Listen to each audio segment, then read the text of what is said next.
Bismillahirrahmanirrahim. Alhamdulillahirrabbilalamin. Wassalatu wassalamu ala asyrafil anbiya wal mursalin wa ala alihi wa sahbihi ajma'in. Assalamualaikum warahmatullahi wabarakatuh. Salam ukhuwah, salam kasih sayang dan salam satu Malaysia. Warga dewan sekalian, bersyukur kita kehadrat Allah SWT kerana dengan izin serta limpah kurnianya dapat kita bertemu lagi dalam gelanggang forum kanak-kanak bersama saya Nur Ain binti Ramli Mermat yang bertugas pada pagi yang bahagia ini. Hadirin yang dirahmati Allah sekalian, sebelum saya memperkenalkan ahli-ahli panel kita pada hari ini, kita sedia maklum isu kesihatan mental dalam kalangan kanak-kanak boleh dikatakan berada dalam tahap yang agak membimbangkan semua pihak. Justru masalah ini perlu dilihat dalam skop yang lebih besar jika ianya ingin diselesaikan. Sesuai dengan tajuk forum kita pada kali ini, isu kesihatan mental kanak-kanak. Apa solusinya? Persoalan inilah kunci utama forum yang ingin kita gunakan sebagai mengatasi masalah kesihatan mental dalam kalangan kanak-kanak. Sebelum mengupas tajuk ini dengan lebih mendalam, terlebih dahulu mari kita berkenalan dengan 4 orang ahli panel kita pada hari ini. Jangan ragu dan jangan risau kerana warga dewan sememangnya tidak asing lagi dengan panel-panel kita pada hari ini. Baiklah, di sebelah kanan saya, ahli panel pertama Ayu berbaju kurung, saudari Dr. Nurul Solfina binti Sohali yang merupakan doktor pakar kanak-kanak. Apa khabar Dr. Solfina? Khabar baik, Encik Pengurusi. Di sebelahnya ahli panel yang kedua, Rahmah berbicara iaitu saudari Prof. Nurul Izzan Farhana binti Muhammad Nazri yang merupakan Profesor Fakulti Kanak-Kanak. Apa khabar Profesor Izzan Farhana? Khabar baik Tuan Pengurusi.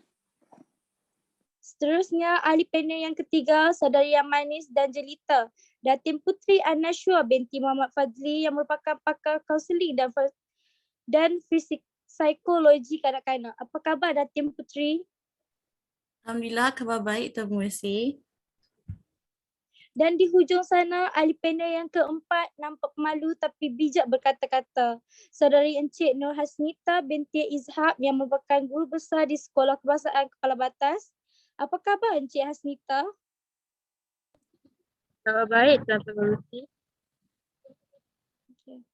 Sebelum saya menyimpang dengan lebih jauh, soalan saya pada panel pertama, apakah maksud isu kesihatan mental kanak-kanak? Terima kasih kepada pengurusi yang cantik molek pekertinya membawa rasional persoalan.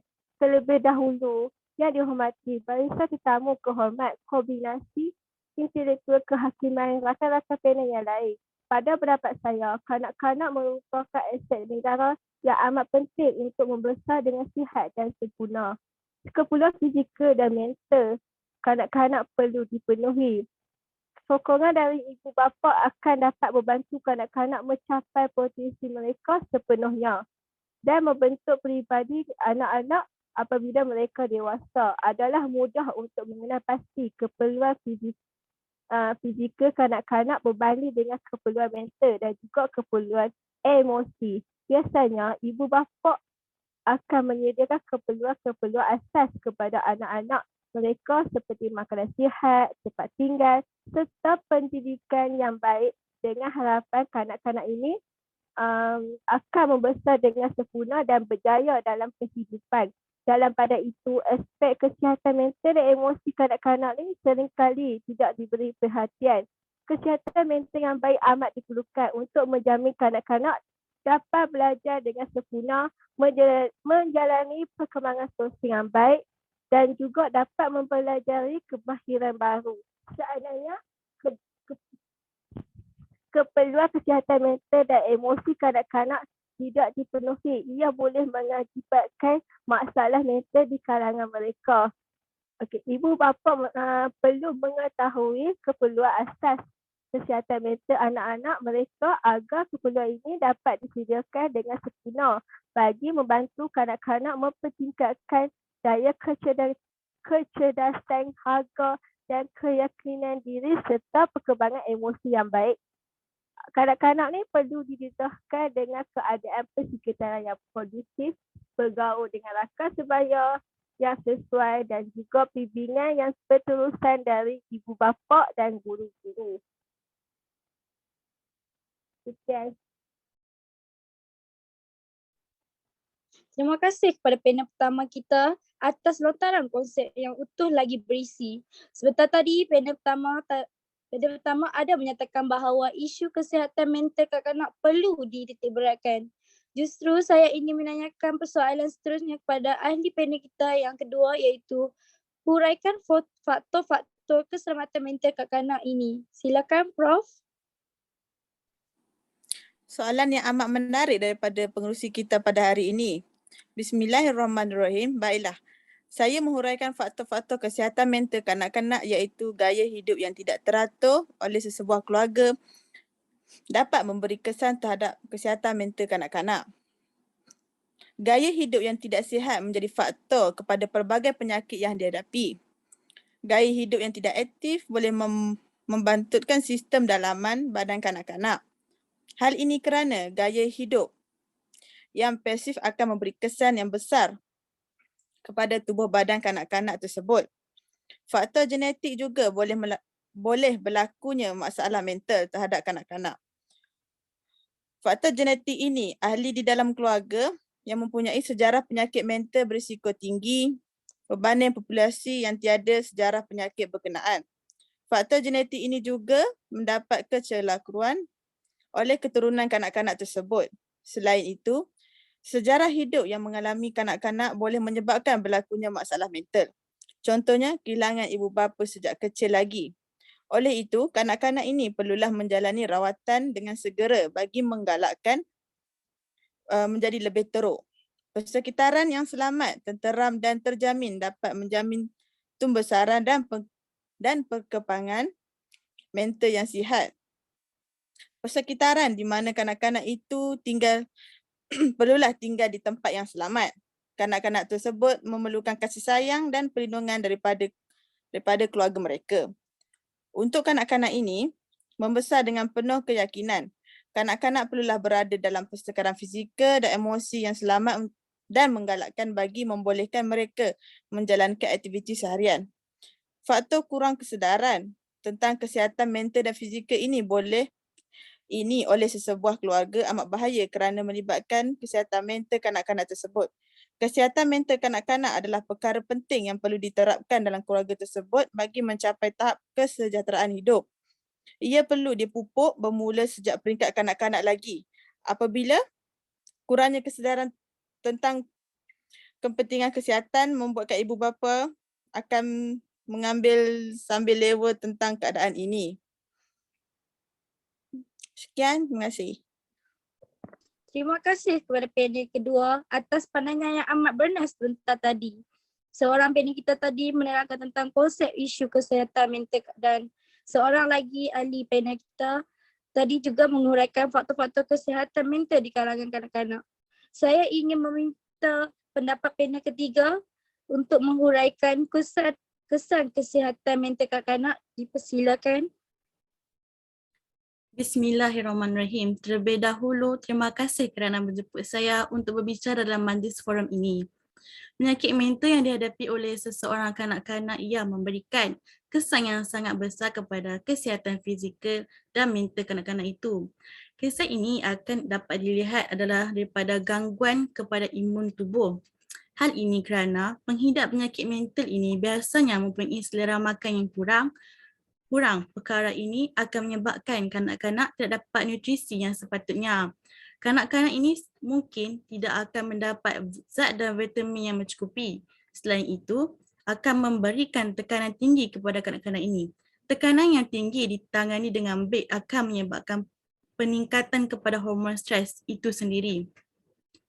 Apabila tekanan yang dihadapi tidak dapat ditangani dengan betul, ia akan menyebabkan peningkatan risiko serangan jantung. Mental yang tidak baik menyebabkan peredaran darah dan darah tidak berjalan dan menyebabkan dalam pada itu ia akan membawa kepada gaya hidup yang tidak sihat. Penyakit mental akan menghalang kanak-kanak untuk menjalani aktiviti harian dengan baik. Pemakanan kanak-kanak pastinya terjejas. Hadirin yang dirahmati Allah sekalian, dengar-dengarkanlah pantun ini. Hujan dipanggil katak, habis bumi dibasahi. Isu masalah kanak-kanak perlulah kita cegahi. Itu saja daripada saya. Sungguh intelektual. Bertanya secara ringkas tentang pendapat ahli panel kita pada hari ini. Saya persilakan panel kita yang keempat dahulu untuk memberikan sedikit ulasan tentang langkah-langkah kesihatan mental di kalangan kanak-kanak. Persilakan. Kesihatan mental kanak-kanak adalah sama seperti kesihatan fizikal, terutamanya mengenai tingkah laku dan akademiknya. Kanak-kanak yang berumur 3 tahun hingga 6 tahun yang mengalami gangguan mental ini, ibu bapa perlu mengambil tindakan tegas untuk membawa anak-anak berjumpa dengan doktor untuk membuat pemeriksaan dan rawatan berkenaan dengan gangguan mental ini. Kanak-kanak yang mengalami kemurungan boleh mendapatkan rawatan profesional. Rawatan untuk penyakit mental kepada kanak-kanak berasal tidak sihat secara mental. Langkah pertama yang diambil adalah mencari bantuan profesional dan mendapatkan diagnosis. Rawatan terbaik kemudiannya boleh diatur untuk merawat segala gejala dan kisah-kisah berkaitan. Oleh itu, penyuluhan ini didapati kanak-kanak yang mengalami keturunan boleh memilih untuk mendapatkan rawatan psikologi atau rawatan perubatan. Selain itu, ibu bapa dan guru boleh mengambil inisiatif dengan meluangkan masa dan memberi peluang kepada kanak-kanak untuk bermain, mengikuti aktiviti mereka, meluahkan emosi mereka dan sentiasa memberi dukungan terhadap kesihatan mental kanak-kanak. Hal ini kanak-kanak dapat menghilangkan tekanan untuk melakukan aktiviti yang berfaedah. Di samping itu, bagi menjamin pembesaran dan perkembangan mental yang sihat, persekitaran di mana kanak-kanak itu perlu tinggal di tempat yang sama. Kanak-kanak perlulah berada dalam persekitaran fizikal, emosi yang sama dan menggalakkan bagi bolehnya mereka menjalankan aktiviti harian sama ada persekitaran itu di rumah, sekolah, pusat jagaan, pusat pembelajaran dan tamat permainan. Ibu bapa perlu memastikan anak-anak mengamalkan gaya hidup sihat ini dengan melakukan aktiviti riadah di luar rumah bersama mereka. Aktiviti riadah lazimnya dilakukan pada waktu lapang dan boleh dibuat secara santai atau melibatkan intensitas tinggi. Sebagai contoh, aktiviti berjoging, mengutip sampah, sarap atau berbasikal bersama rekreasi bukan sahaja dapat mengeluarkan peluh, malah dapat mengeratkan lagi hubungan antara ahli keluarga. Oleh itu, ibu bapa juga boleh menggalakkan anak-anak dalam bidang pendidikan sama ada di sekolah ataupun secara sendiri dengan menghantar mereka untuk mengikuti perkaitan tersebut. Ibu bapa seharusnya mempunyai komunikasi yang baik dengan anak-anak di mana mereka tidak takut ketakutan untuk berkongsi masalah yang dihadapi olehnya. Ibu bapa perlu mendidik anak-anak mereka bagaimana mereka dibesarkan dahulu adalah kurang tepat. Hal ini kerana sebagai faktor yang menyebabkan kepada pekerjaan sama dahulu dan sekarang. Oleh itu, setiap ibu bapa perlu berfikiran terbuka dan sentiasa pelajari cara-cara terbaik untuk berkomunikasi dan mendidik anak-anak supaya menjadi insan yang berguna kepada keluarga, masyarakat dan negara. Kanak-kanak perlu menjaga kebersihan diri. Kebersihan diri ialah sesuatu perkara yang perlu diambil jarak dalam kehidupan. Kesekitaran yang bersih menjadi sistem yang baik kepada bangsa. Kesekitaran ini perlu dibantu supaya tidak terkena. Apabila seseorang mengalami kefikiran, dia menyebabkan banyak kaitan terasa terutama depresi, iaitu lipas, lalat dan juga stres. Dengan ini boleh menjadikan kesihatan ditambah buruk bukan sahaja daripada perspektif kesedaran. Kebersihan makanan juga perlu dijaga. Makanan yang tidak bersih maupun tidak dibersihkan boleh menyebabkan masalah seperti keracunan makanan dan sidik-sidik. Terima kasih saya ucapkan kepada keempat-empat ahli panel kita kerana sudi hadir dan sudi menyuarakan pendapat masing-masing. Moga apa yang kita dapat hari ini tidak sekadar masuk telinga kanan, keluar telinga kiri. Nampaknya masa amat menceburi kita. Sebelum berakhir menutupi tirai, izinkan saya menambahkan beberapa perkara. Secara keseluruhannya, kesihatan mempengaruhi segala aktiviti harian dan juga gaya hidup kanak-kanak. Kesihatan yang mengangkumi fizikal dan mental adalah sangat berhubung kait dan memainkan peranan yang saling bergantung. Sesungguhnya badan yang cergas akan menghasilkan minda yang cerdas. Oleh yang demikian adalah menjadi bertanggungjawab individu, masyarakat, komuniti dan negara bersama-sama menggembleng usaha dalam mencapai kehidupan yang sejahtera. Dalam pada itu, cara hidup sihat adalah kunci utama dalam mendapat kesihatan yang baik. Kesihatan bukanlah perkara yang rumit ataupun menjadi masalah jika penjaganya dilakukan sejak usia kecil. Sebelum mengakhiri bicara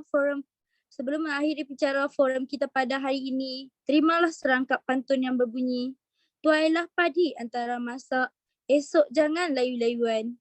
Hintailah kami antara nampak, esok jangan rindu-rinduan. Sekian sahaja untuk hari ini. Terkasar bahasa, tersilap bicara, mohon dimaafkan. Sesungguhnya yang baik itu datang daripada Yang Maha Pencipta dan yang kurang elok itu datangnya daripada kekilafan diri kami sendiri. Wallahu alam. Saya akhiri forum remaja. Saya akhiri forum kanak kita pada pagi ini dengan lafaz yang mulia. Wabillahi taufiq wa hidayah. Assalamualaikum warahmatullahi wabarakatuh.